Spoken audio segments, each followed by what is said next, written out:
Salam alaikum Saïd. Alaykoum salam wa rahmatullah. Oh, j'ai commencé à vous suivre il y a quelque temps, mais dans notre pays, nous sommes des sunnites Oui. et le chiisme, c'est vraiment interdit. Et on se cache, on écoute, on essaie de comprendre. Mais parfois, on fait des débats avec des amis. Et il y a Oui. un ami à moi qui m'a dit que si le premier calife et le deuxième calife n'étaient pas des gens bien, pourquoi Dieu a laissé qu'on les a enterrés à côté du prophète. Oui. Si ils ont du mal et qu'ils sont, on dit, peut-être détestés Oui. ou maudits, voilà, vous dites maudits, ils sont maudits par Dieu. Oui. Pourquoi les a laissés et qu'ils sont enterrés à côté du prophète? Ça, c'est pour nous montrer par la suite que ce sont des gens bien. C'est pour cela que Dieu les a laissés là, ne les a pas privés euh, ce chemin-là. Alors, Encore une deuxième oui. question, s'il vous plaît. Oui. Sur les relations conjugales, il y a un ami qui m'a posé une question Alors, on sur la peut répondre à sodomie. la première et ensuite on va répondre à la Ok, deuxième. D'accord? ok, Vous oui. pouvez me dire de quel pays êtes-vous? Comores. Ah, d'accord. Très bien. Alors, en réponse à une telle question, si Oui. les califes n'étaient pas de vrais croyants, ou ont fait tellement du mal, pourquoi ils ont Mhm, été enterrés à côté du prophète?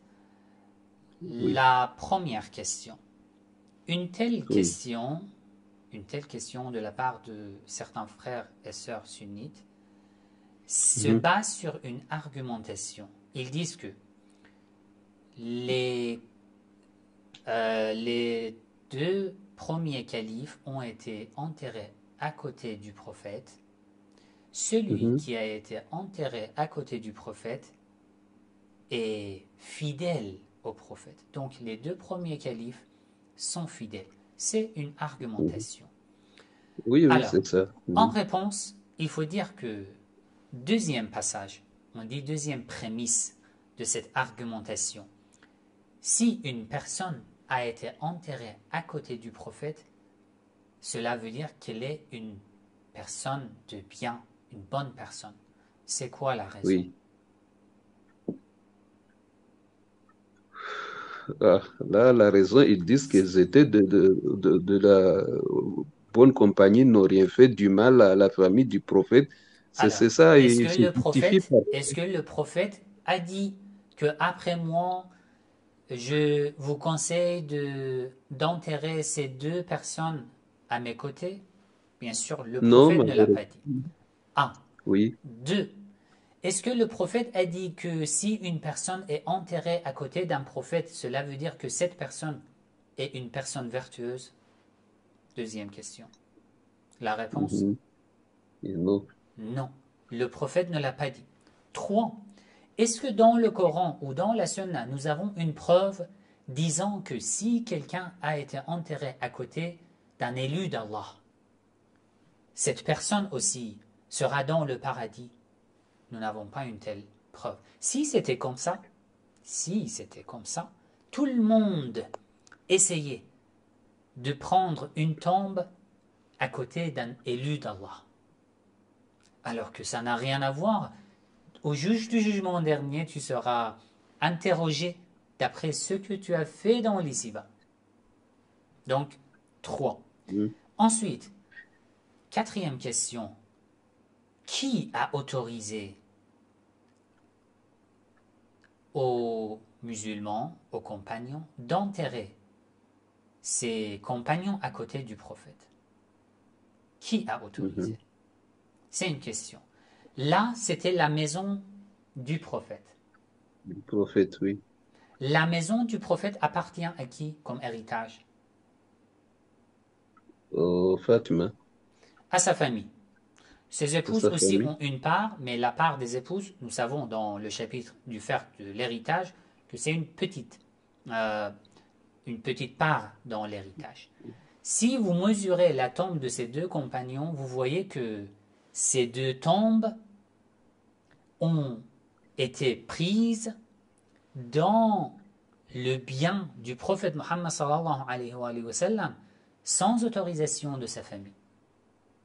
Fatima l'a autorisé, Ali l'a autorisé, les descendants du prophète ont autorisé. Qui a autorisé?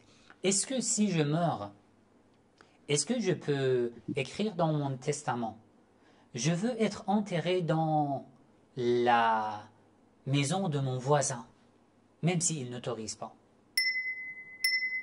C'est Non, pas non, possible, parce que c'est pas possible. si, par exemple, tu n'es pas autorisé de faire même les ablutions chez quelqu'un si le propriétaire n'autorise pas. Alors pour la tombe, c'est comme si tu es en train d'occuper une petite partie de la maison d'une personne. Qui a autorisé? Ça, c'est une question importante à poser. Ils Oui, disent, oui, ils peuvent dire que Aïcha. On dit que si vous calculez la part de Aïcha de l'héritage du prophète, ça ne va pas suffire pour deux tombes. Un. Deux. Deuxième réponse. Vous dites que les prophètes ne laissent pas comme héritage quelque chose. Comment vous pouvez dire que Aïcha l'a autorisé? peut-être comme s'il a hérité aussi. Ah, voilà, c'est Voilà. ça. Ça, c'est pas, en fait, c'est pas compliqué à comprendre. Et ensuite, Là, là, je comprends une mieux. autre question, c'est que la sourate At-Tawbah, le verset 101, Bismillah ar-Rahman ar-Rahim, وَمِمَّنْ حَوْلَكُم مِّنَ الْأَعْرَابِ مُنَافِقُونَ. Parmi vous, de l'Arab, il y a des hypocrites. Al-Arab, ça veut dire les Bédouins. وَمِنْ أَهْلِ, Al-Arab ne veut pas dire les Arabes, les Bédouins. وَمِنْ أَهْلِ الْمَدِينَةِ. Allah dit, parmi les gens de Médine, il y a des hypocrites. D'accord. Maradou ala nifaq, ils sont devenus hypocrites. Hypocrite, c'est qui? Hypocrite, c'est quelqu'un qui a une apparence musulmane. N'est-ce pas? Parce que tu ne Oui, dis pas à un impie, à un infidèle hypocrite, parce que c'est déjà un infidèle. Hypocrite, c'est déjà, quelqu'un oui. qui a un cœur infidèle avec une apparence musulmane. Ça, c'est le Mhm. premier point.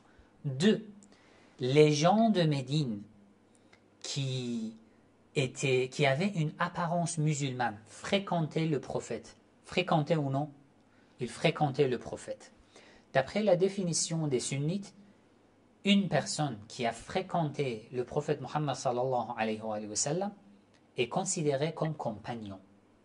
Donc, d'après ce verset, parmi les compagnons qui vivaient à Médine, il y avait des hypocrites. La ta'lamuhum nahnu na'lamuhum. Ô prophète, toi-même aussi tu les connais pas. Tu n'arrives pas à reconnaître qui est hypocrite. Mais nous les connaissons bien. Ce verset prouve que parmi les musulmans qui fréquentaient le prophète à Médine, il y avait des hypocrites. Sanu'adhibuhum marratayn.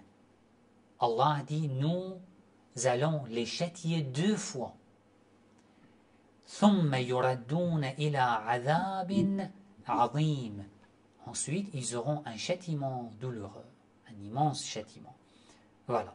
Ça je pense que c'est suffisant comme réponse à ces questions. Est-ce que c'est clair? Oui, oui, oui, oui, oui, c'est clair. Mais là, il se base que pourquoi Dieu n'a pas empêché ce fait. Pas de souci. Dans le Coran, nous avons des versets euh, où, par exemple, l'épouse d'une prophète était impie. Pourquoi Allah a autorisé qu'une impie soit épouse du prophète Noé, du prophète Lut, par exemple? Être enterré dans la maison de quelqu'un n'est pas en fait mieux que être l'épouse de quelqu'un. D'après le Coran, Allah nous donne l'exemple de deux femmes infidèles, impies, qui étaient épouses de deux prophètes. Si euh, il, on ne peut pas dire que si alors ces deux femmes était infidèle, elle ne devrait pas être épouse de deux prophètes. Ça n'a pas de sens. Allah ne fait pas ainsi. Pour Allah, il n'y a pas une telle règle. Vous voyez? Mhm. Voilà. J'ai compris, là, je peux répondre aux questions.